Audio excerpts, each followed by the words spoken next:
세상의 변화를 알아가는 즐거움, 투자로 인생을 바꾸는 사람들, YG 클럽. 지금 고정 댓글을 확인하세요. 근데 지난번에 로켓 이른바 5,000발을 공격했다라고 하는 가장 최근의 공격에는 이란은 관여하지 않았다. 일단 선은 그은 거죠. 그렇죠. 본인들은 그렇게 얘기하는데 아무도 안 믿습니다. 안 믿어요? 믿습니까? 저는 안 믿습니다. 네. 저는 알 수가 없는데. 아니 본인이 했다고 시인할 필요가 없잖아요. 그러면 평소에도 이란은 네. 항상 이스라엘을 좀 공격하고 싶었던. 네. 앙숙이죠. 앙숙. 앙숙 중에 앙숙. 엄청난 앙숙이죠. 그 하마스, 그러니까 팔레스타인과 이스라엘의 관계만큼이나 이란과 이스라엘도 앙숙이었던 거예요. 예. 그 좀 역사적으로 어디까지 거슬러 올라가요? 역사적으로 1979년 이후. 그 전에는 사이가 상당히 좋았어요. 이란하고 이스라엘은 대사 관계도 있었고요. 예. 이란의 그 안보 시스템, 정보부 같은 것도 사실 이스라엘이 많이 만들어줬고요. 그 국방 교류도 많이 했고, 이슬람 혁명이 나고 나서 이란은 이스라엘과 완전히 적이 됩니다. 그 어떤 일이 있었던 거예요, 그러면? 이슬람 혁명? 이슬람 혁명. 이슬람 혁명은 네. 쉽게 말해서 그 당시 혁명 전에 이란은 왕정 국가였잖아요. 네네. 왕정인데 미국하고 이스라엘하고 친했잖아요. 네. 이게 이란에 있는 그 종교인들이 제일 싫어했던 거예요. 그리고 왕정 국가가 그때 왕이 부패했다. 네. 그 부정하다. 그리고 어떻게 미국이라는 국가와 이렇게 우리가 지낼 수 있는가. 그런 것들이 이제 문제가 되었고, 그 다음에 경제 상황도 안 좋았고, 네. 여러 가지 이제 사회적 문제와 정치적, 종교적 문제가 겹치면서 결국 이제 너무 친서방이고, 이스라엘이? 아니, 이란이요. 이란이요? 이란이. 그래서 혁명이 났다는 거예요, 제가. 당시에는 이란이 친서방이었던 거예요? 그쵸. 그 당시에 이란 여자도 전부 다 짧은 스커트를 입고 다닐 시대예요. 70년대에. 그러니까 옛날에 이거 히잡도 안 쓰던 시절이 있었다고요? 예, 완전 세속적인 국가였죠. 79년 전에. 그러니까 지금은 우리가 이스라엘을 굉장히 친서방 국가로 알고 있는데 이게 79년 그 전까지만 하더라도 완전히 달랐던 거예요? 79년 전에 이스라엘은 계속해서 친서방이었지만 이란도 그 당시에 친서방 국가였다. 아하. 네. 근데 그게 이스라엘 눈에는 오히려 더 안 좋게 보였었던 거고? 아니죠. 이스라엘로서는 친서방이 괜찮았는데 예. 혁명이 일어나서 완전히 이제 이슬람 국가가 된 거예요. 다 이거 써야 되고 네네네. 나라법, 이란의 법도 종교법에 기초한 것들도 많이 있고 더 중요한 것은 이란의 최고 지도자라는 사람이 이슬람 학자예요. 법학자. 네. 그러니까 대통령보다 높아요, 이 사람이. 지금 이란의 최고 지도자. 예, 알리 하메네이라는 사람이 있는데 예. 그러니까 모든 중요한 결정은 결국 대통령이 아니라 이 사람이야. 어떤 이슬람 종교 지도자라고 할 수 있는 그런 식으로 좀 시스템 자체가 다른 거고요. 그렇죠. 그 이스라엘 팔레스타인 전쟁으로 조금 더 이제 집중을 좀 해보자면 사실 이스라엘도 그 아이언 돔이라는 걸 자체 방어 시스템을 만들 정도로 팔레스타인에게 여러 번 공격을 받았던 거고 이스라엘도 여러 번 팔레스타인을 공격했던 거잖아요. 비단 최근에 2012년 이때도 공격 되게 크게 있었다고 하고 그러면 지금 2023년에 벌어지고 있는 양측 간의 전쟁 공습이 과거에 여러 번 있었던 패턴하고 비교해 보면은 좀 수위는 어느 정도 차이라고 볼 수 있어요? 수위는 역대급이죠. 역대급이요? 네, 엄청나게 완전히 다르죠. 여기 보시면 네네네. 좀 지워볼게요. 예, 마지막 그 이스라엘과 하마스의 대결이 50일짜리가 2014년이었어요. 2014년. 14년 그게 50일 전쟁. 네, 예, 가장 길었죠. 지금까지 전쟁 중에서. 지금이 얼마나 됐죠? 한 열흘 좀 넘었나요? 지금 보름 넘었죠. 보름 넘었나요? 16, 17 이렇게 됐고요. 17일. 근데 일단은 초반 규모 면에서도 훨씬 더 큰 거고요. 네.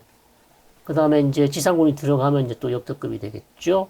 역대급이 되는데, 그 다음에 사상자도 지금 벌써 역대급이에요. 사상자가 이미, 그죠. 이미 팔레스타인 쪽 4,000명이 넘었죠. 이스라엘 사망자 한 1,400명.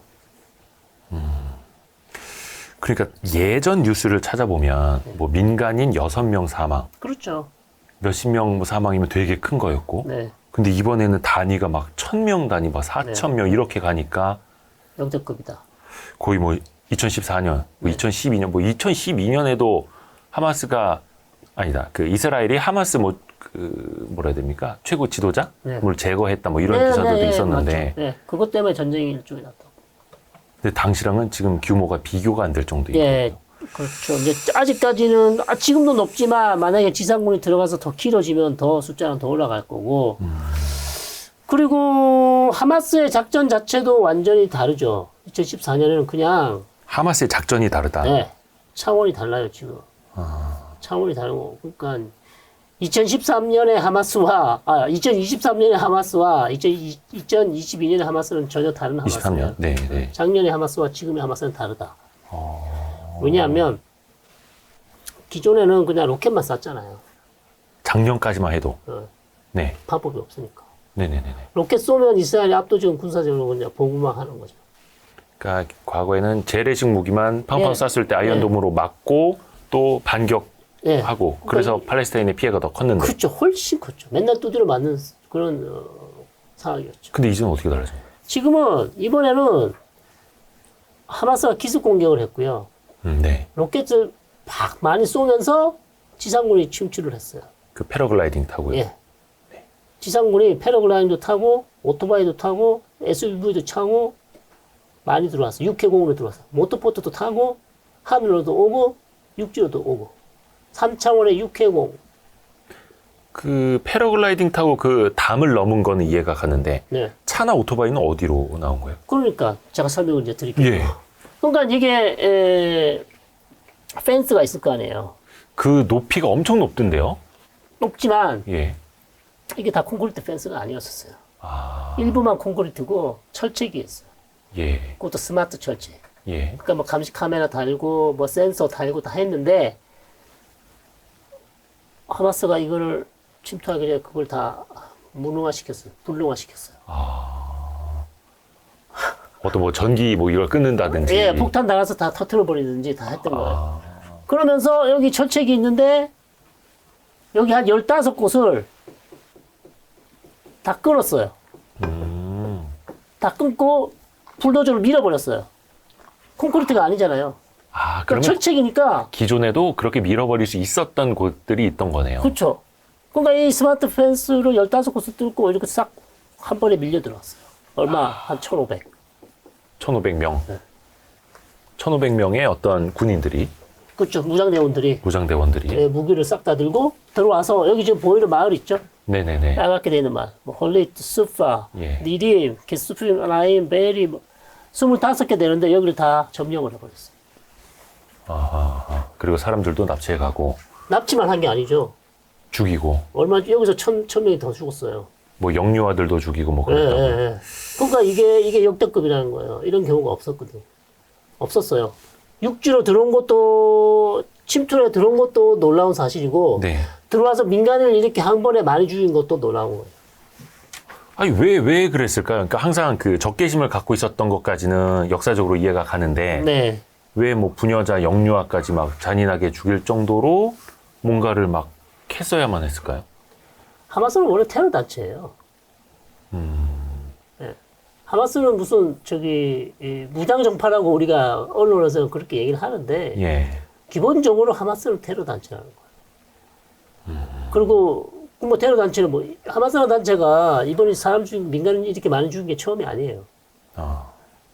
90년대 중반, 네네. 1990년대 자살폭탄 테러를 많이 했어요. 많이 했죠. 버스 달고 예. 여기 폭탄 달고 버스 안에 들어서 엄청 많이 죽었잖아요. 몇백 명, 몇천 명. 그게 다 하마스가 했던 거죠. 그게 이른바 그들 입장에서 봤을 때 뭐 지하드라고 하는 그렇죠.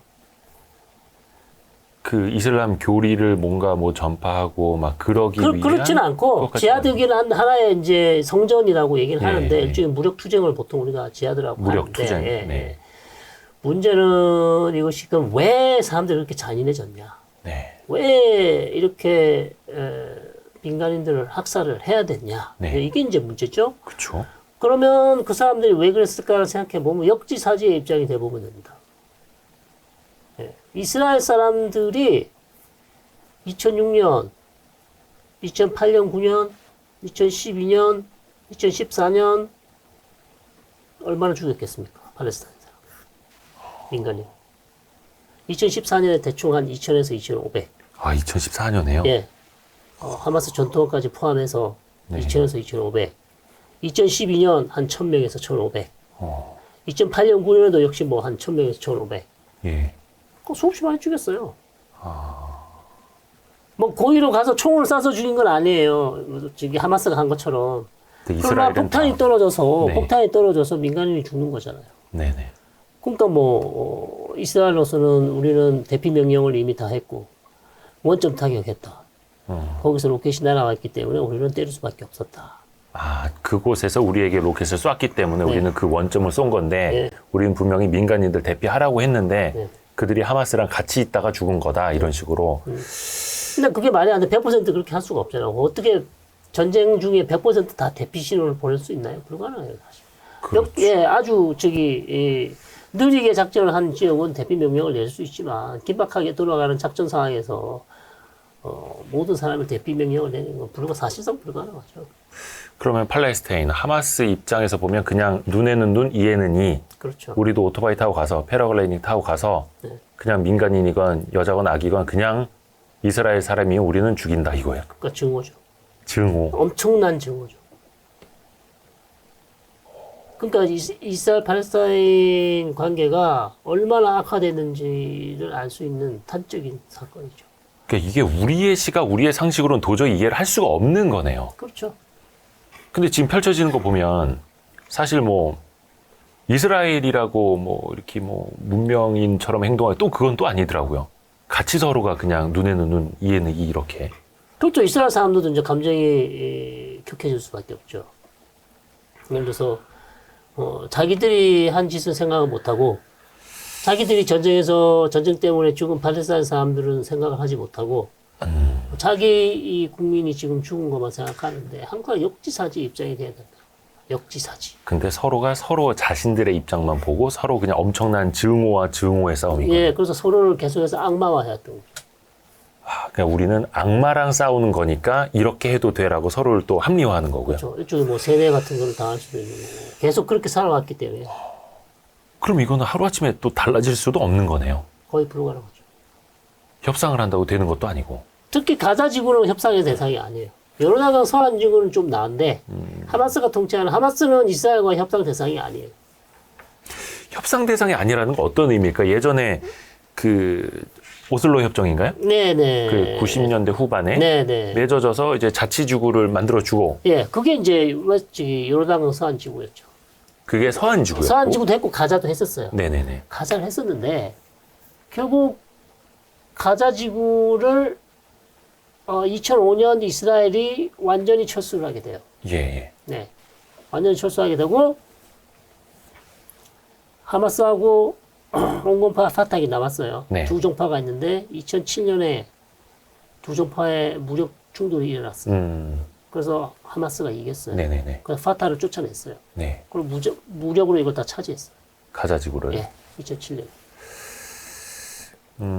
사실 이것도 오슬로 협정을 저도 조금 전에 그 자치지구를 만들어 줬다라고 표현을 했습니다만 팔레스타인 입장에서는 그때부터 갇히게 됐다라는 거잖아요. 그들 입장에서 봤을 때. 그렇죠. 갇히게 된 건데 그러나 뭐 그렇게 평가전환할 필요는 없다고 생각합니다. 만약에 오슬로가 없었으면 팔레스타인 자치정부도 없었고 이스라엘과 팔레스타인 이렇게 분리할 수 있는 그런 아이디어 자체가 없었을 거예요. 그러면 상황은 더 어려워졌을 수도 있는 것이죠. 물론 팔레스타인 측에서는 오히려 오슬로가 자기를 가둬놓은 하나의 덫이지 않을까 이렇게 생각할 수 있는데 그렇죠. 네. 긍정적인 측면도 분명히 있다고 이제 볼 수 있는 거죠. 근데 아까도 그 가자지구를 좀 앞부분에 설명을 해주셨습니다만 거기 인구가 거의 한 230만 명? 네네. 가자지구가 서울 면적이 얼마나 되는 거죠? 이거 세종시만한 세종시 정도에. 예, 적어요. 근데 인구 밀도가 세계 최고는 아니에요. 서울이 인구 밀도는 더 높죠. 서울의 한 40% 정도. 근데 네. 어느 정도 인프라가 너무나 열악하기 때문에. 그렇죠. 사람이 살기 힘든 그런 이제 환경에 있는 거죠. 전기도 뭐 24시간 안 들어오고, 수돗물도 깨끗하지 않고, 배수 시설도 잘 안 돼 있고, 거의 다 난민촌이에요. 그냥 난민촌이라고 보면 된다. 예, 난민촌이다 그래서 텐트만 있는 게 아니라, 그냥 허술한 시멘트로 시멘트 만든 건물. 다닥다닥 붙어 있는 집. 그걸 이제 보통 여기서는 난민촌이라고 할 수 있죠. 근데 그렇게 열악한 상황에서 싸우는, 그러니까 어떻게 보면 환경적으로는 팔레스타인이 굉장히 불리한 거잖아요. 네네. 그 결론적으로 이 싸움은 예. 둘 중에 하나가 멸망할 때까지는 안 끝나는 겁니까? 그렇죠. 게라로 바위치기를 계속 하는 거죠. 서로가. 그렇죠. 또 하나가 이번에 지금 이스라엘이 아예 하마스를 지구상에서 사라지게 만들겠다라고 네, 괴멸시키겠다고 그랬죠. 세게 말하지 않습니까? 네네. 근데 이제 팔레스타인은 비교적 소국이고 네. 열악한 상황이고, 네. 그러면 교수님께서는 하마스를 이번에 소탕할 수 있다고 보세요? 어떻게 불가능하죠. 보세요? 불가능하다. 네. 하마스라는 것은 뭐 그 피지컬한 조직이나 대원을 죽일 수는 있지만 그 하마스 단체가 가지고 있는 그 이데올로기, 아이디어 자체는 정신 머리에 들어있는 거기 때문에 그거를 사실상 없애기는 어렵다. 그리고 하마스의 주요 지도자들은 카타르에 다 있지 가자에 있지 않다. 가자에 있는 지도자들도 있지만 더 많은 또 많은 숫자의 지도자들은 이미 해외에 나가 있어요. 아, 거기서 양복 입고 좋은 호텔에. 네, 그러고 있고, 그렇게 있는 이유는 뭐 있습니다. 각국의 이제 자금을 충원해야 되고, 하마스의 외교력을 발휘하기 위해서 해외에 있는 것이고, 하마스는 거기만 있는 게 아니고, 레바논에도 하마스 대원들이 있어요. 레바논에도요. 예, 물론 소수지만. 그러니까 카타르, 레바논도 뭐 이란에도 있을 수도 있는 거고. 그렇죠. 그렇게 각지에 흩어져 있고, 네. 그래서 과거에도 그랬듯이 뭐 하마스 최고 지도자를 제거했다라고 네, 나올 수는 있겠지만, 뭐 수뇌부를 공격했다 네. 할 수는 있겠지만, 바로 또 다른 사람들은 바로 올라오죠. 언제, 많은 후보자들이 기다리고 있습니다. 그래서 끝이 없는, 그렇죠. 제거해도 끝이 없는. 네. 악순환의 반복. 그걸 이스라엘도 알 거 아니에요. 네. 근데 해결책이 없어요. 근데 이번에 예를 들어서 밀고 들어가서 네. 지상전을 벌여서 네.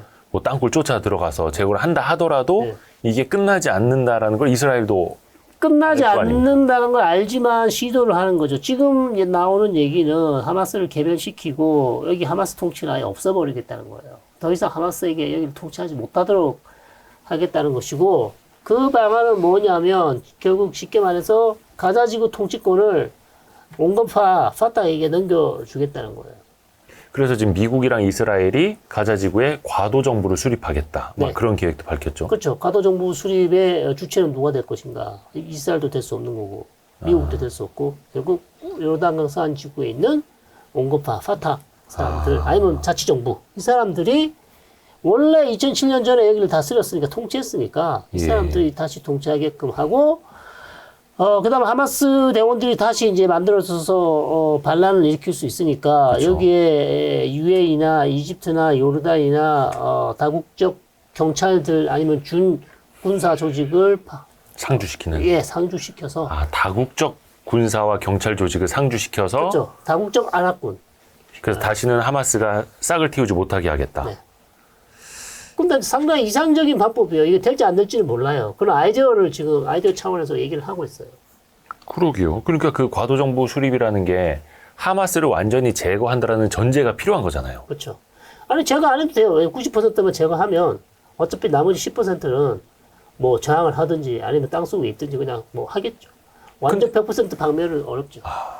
근데 그렇더라도 그 남아있는 10%가 됐건 1%가 됐건 네. 그들 표현으로는 이제 지하드를 한다고 하면서 또 또 저항을 하는 거죠. 네. 테러를 할 수가 예, 있잖아요. 할 수 있는 거죠. 와, 이게 진짜 어려운 일이네요.